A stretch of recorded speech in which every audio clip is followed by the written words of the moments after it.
South ఇండియాలోని అతి తక్కువ ధరలకి రత్నాలనందించే ఏకైక సంస్థ 6JVR. ప్రముఖ రచయిత గాయకులు మిట్టపల్లి సురేందర్ గారు ప్రస్తుతం మనతో పాటు లైవ్ కాల్లో ఉన్నారు. ఒక్కసారి ప్రజాకవి అలాగే మన తెలంగాణ రాష్ట్ర గేయ రచయిత అయినటువంటి అందెశ్రీ గారి మరణానికి సంబంధించి ఆయన ఏం చెప్తారు? ఎందుకు అంటే ఆయనకు అందెశ్రీ గారికి అలాగే మిట్టపల్లి సురేందర్ గారికి చాలా మంచి అనుబంధం ఉంది. ఒకసారి ఆయన మాటల్లోనే విందాం. సురేంద్ర గారు రాత్రి కూడా బాగానే ఉన్నారు, ఒక కార్యక్రమంలో పాల్గొన్నారని చెప్తున్నారండి. సడన్గా ఇవాళ ఆయన మరణం గురించి వింటుంటే చాలా బాధాకరంగా అనిపిస్తోంది. కొద్ది రోజులుగా హెల్త్ బాగాలేదు మేడం సార్కి. ఓహో. హై బ్లడ్ ప్రెషర్ ఉండే, బీపీ ఉండే. ఓకే. దాన్ని ఆలోచనలో పడితే రచన నది అనే పుస్తకం పెట్టుకున్నారు కదా, ఆ ఆలోచనలో పడితే కొన్ని రాత్రులు, కొన్ని నెలలు, కొన్ని రోజులు ఆయన దాంట్లోనే ఎక్కువ ఆలోచనలో ఉంటుండే, చాలా అగ్రెసివ్ గా ఉంటుండే. ఆ బుక్ కొంచెం లేట్ అయిపోయింది, దాన్ని కంప్లీట్ చేయాలనే దానిలో కూర్చున్నారు. ఓకే.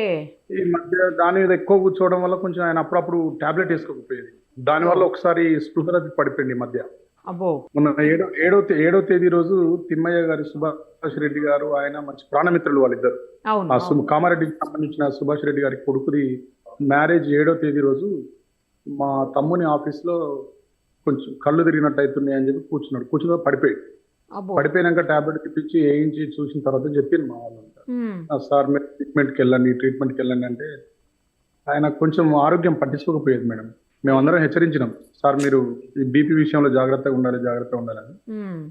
ఆ రోజు టాబ్లెట్ వేసుకున్నట్టు సెట్ అయింది. ఏమైతుంది మనకేమైతుంది అబ్బా, మనకేం కాదని ఆ రోజు పెళ్లికి వచ్చిండు, కూర్చున్నారు, చాలా మాట్లాడిండు, వెళ్ళిపోయాడు. మేమంతా కలిసి మా సీన్ తమ్ముడు, నేను, సారు అందరం కలిసి శృంగేరి పోయేది ఉండే ఈ నెక్స్ట్ వీక్. అట్లా అంతలోనే ఈ రోజు ఈ వార్త వచ్చింది మేడం. ఇండికేషన్ ఎప్పటి నుంచో బాడీ ఇండికేట్ చేస్తాను కానీ సార్ దాన్ని పెద్దగా లెక్కలు తీసుకోలేదు. దానివల్ల ఇంత వచ్చింది. రాత్రి కూడా బాగానే ఉన్నారని అన్నారండి. రాత్రి ఏదో కార్యక్రమానికి ఆయన అటెండ్ అయ్యారని చెప్తున్నారు. ఆయనకు ఆధ్యాత్మికత ఎక్కువ, ఆయనకి పోయేస్తా ఉంటారు కానీ ఇన్సైడ్ ఆ ప్రాబ్లం ఉందే. ఇంతకు ముందు మేమిద్దరం కామాఖ్య 2023లో కామాఖ్య పోయినప్పుడు, కామాఖ్య టెంపుల్లో ఇద్దరమే పోయినాం దర్శనం. మేము ఇద్దరం ఎక్కువ స్పిరిచువల్ గా తిరిగేది, నేను మా తమ్ముడు ఆయన. ఓకే. సార్ అక్కడ పోయిన తర్వాత దర్శనానికి అంత ప్లాన్ చేసుకుని హోటల్ రూమ్ నుంచి బయలుదేరే టైంకి ఆయన చాలా ఒళ్ళంతా చెమటలు వచ్చి విపరీతమైన కాఫ్ వచ్చి పడుకున్నారు. పడుకుంటే నేను రెగ్యులర్ గా ట్రీట్మెంట్ చేసే డాక్టర్ కాల్ చేసి కనుక్కుంటే ప్రాబ్లం ఏం లేదండి, అది కాఫ్ ప్రాబ్లం. ఆయన ఒక సిరప్, ఆ సిరప్ ఇప్పటికి కూడా నా చాట్లు అట్లనే ఉండదు.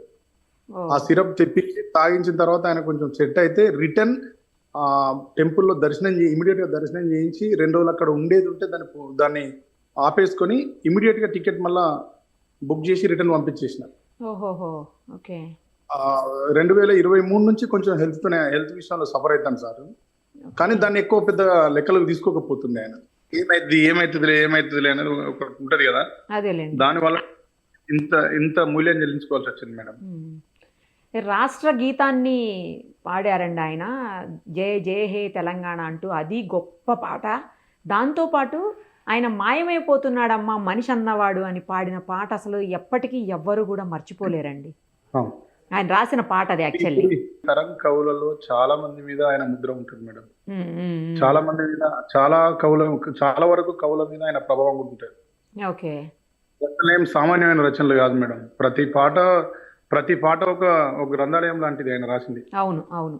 ఒక్క పాట ఏదైనా ఆయన ఇష్టపడే పాట ఏదన్నా మీరు మా కోసం ఒక్కసారి ఆయన్ని గుర్తు చేసుకుంటూ. చూడ సక్కని తల్లి, చుక్కల్లో జాబిల్లి, నవ్వుల్లో నాగమల్లి, నా పల్లె పాల వెళ్ళి, మళ్ళీ జనమంటూ ఉంటే సూరమ్ము,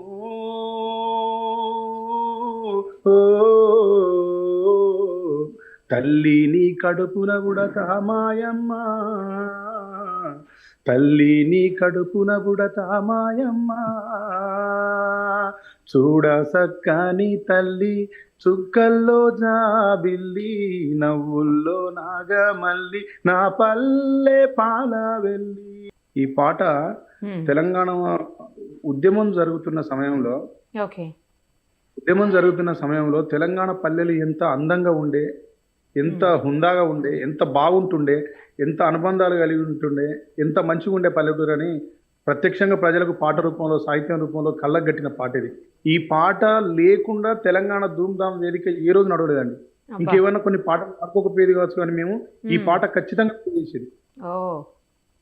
అంత అంత గొప్ప పాట. ఆయన రాసిన పాటలన్నీ అద్భుతాలు మేడం. అలాంటి అవును, కవులు మళ్ళా అట్లాంటి కవి మళ్ళా పుట్టాడు.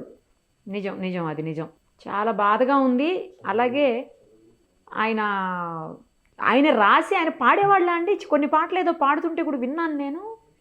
పాడతారు ఆయన, రికార్డింగ్స్ అని కాదు కానీ అది tunes నార్మల్గా చేస్తారు. నార్మల్గా పాడతారు బాణి చాలా భావయుక్తంగా, రాగయుక్తంగా, చాలా ఆర్ద్రత నిండిన బాణీలు కడతారు.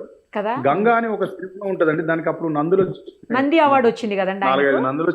ఎస్. మాటల రచయితగా, పాటల రచయితగా, స్వరకర్తగా, కోటి గారు దానికి మ్యూజిక్ డైరెక్షన్. కానీ Okay. ట్యూన్స్ అన్ని బాణీలన్నీ తారే కట్టిండారు. ఆహా, ఓకే.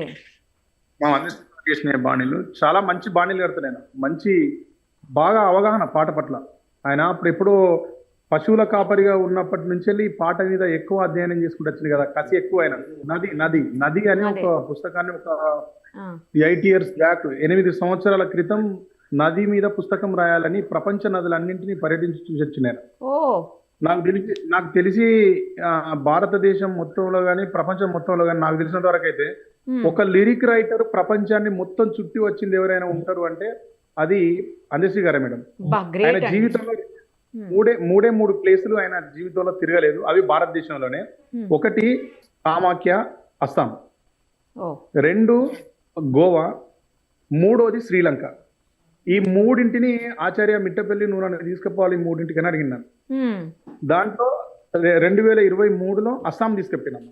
నేను అస్సాం తీసుకుపోయినప్పుడు ఆడికి పోయినాక నాకు అప్పటి వరకు నాకు కూడా పెద్దగా దాని మీద ఆలోచన లేకుండా, సారా నదిలో, బ్రహ్మపుత్ర నదిలో స్నానం చేసి నన్ను ఒక విషయం అడిగిండు. ఈ నదికి ఒక విశిష్టత ఉందా బాబు, ఇదేం తెలుసా అన్నాడు. ఏముంటుంది సార్, ఇది పెద్ద ఉంది సార్, బాగా సైజ్ చాలా పెద్ద ఉంది సార్ అని ఇట్లా కామెడీ చేసిన నేను. లేదా నేను సీరియస్ గా అడుగుతున్నా, ఈ నదికి ఒక ప్రత్యేకత ఉంది, ఏంది చెప్పు అన్నాడు. సార్ మీకు పట్టేది నాకు ఎట్లా తట్టదు సార్, ఏంటో చెప్పండి సార్ అన్న. ఇది సృష్టిలోనే మొట్టమొదటి మేల్ రివర్ బాబు, ఇది మొగ నది. నదులన్నీ స్త్రీల పేర్లతోనే ఉంటాయి. బ్రహ్మపుత్ర ఒకటే మేల్ రివర్ అని చెప్పి. ఓకే ఓకే, ఆ ఉద్దేశంలో చెప్పారా? Right right. నాకు ఆ ఒడ్డుకు చెప్పిండప్పుడు స్నానం అయిపోయిన తర్వాత.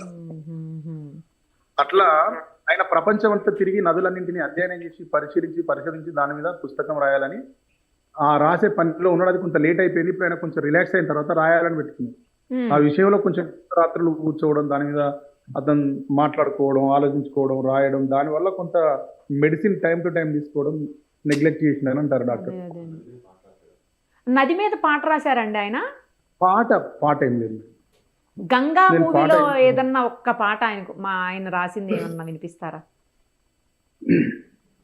గంగా సినిమాలో పాట నాకు చాలా ఇష్టమైన పాట ఉన్నది, కానీ నాకు ఆ వాక్య నిర్మాణాలు కింది మీద మీది కింద అయిపోతే తిట్టుకుంటారేమో మేడం. ఈ టైం ఇంకా మళ్ళీ దాన్ని రాంగవడం.